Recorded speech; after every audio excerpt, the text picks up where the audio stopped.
โต๊ะต้องคนตายายมาโอโรกันที่ร้านก๋วยเตี๋ยวไก่มาราเจอ้นนะคะจัดเด็กมาเราจะพาไปเล่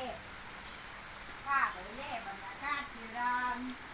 ลูกค้าเยอะแยะเลยนะลูกค้าเต็มร้านเลยนะวันนี้ที่ร้านก๋วยเตี๋ยวไก่มาราเจอ้นเนี่ยเต็มไปด้วยคนเต็มไปด้วยลูกค้าเนืองแน่นเลยค่ะ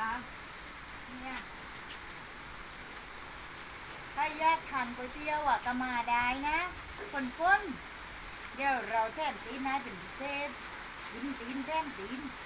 แต่อย่าเนี่ยในเรื่องเป็นน้ำอัดลมและแบบนี้เราก็มีนะใครอยากกินอะไรจะบอกนะ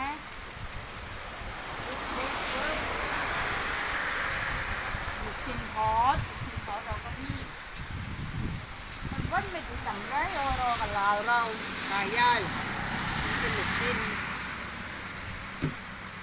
เก็บหมูก็มีค่ะเก็บหมูเลยวันนี้ร้านเรามีกล้วยบวชชีกันนะคะใครอยากกินกล้วยบวชชีก็มานะคะกล้วยบวชชีทุ่งละ10 บาท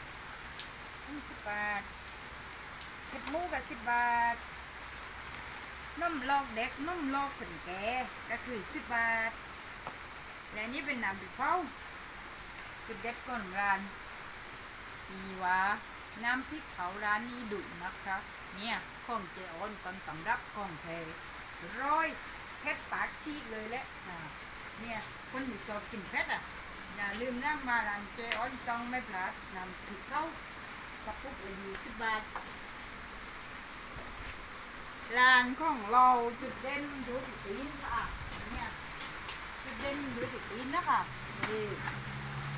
นี่คือตีนไก่ตีนไก่อยู่จักกันไหมตีนไก่แล่นี่คือตีนนะคะตีนแล่กันเนื้อไก่วันนี้เราไม่ไปซื้อตีนฝนตกใครแต่ที่ย่างกันนะวันนี้เอาแต่ที่หน้าตั้งนะหมดแล้วหมดเลยใครพลาดก็คืออดนะวันนี้นะในน้ำก๋วยเตี๋ยวของเราเป็นหม้อเลยค่ะฝ้าหม้อกับเจออนนี่หน้าตาขาวกันเลยเล็ดอย่างนี้เนี่ยใช้เรากันนี่ก็เสียนี่แหละเดี๋ยวพ่อหลงไม่ใช่สวัสดีค่ะ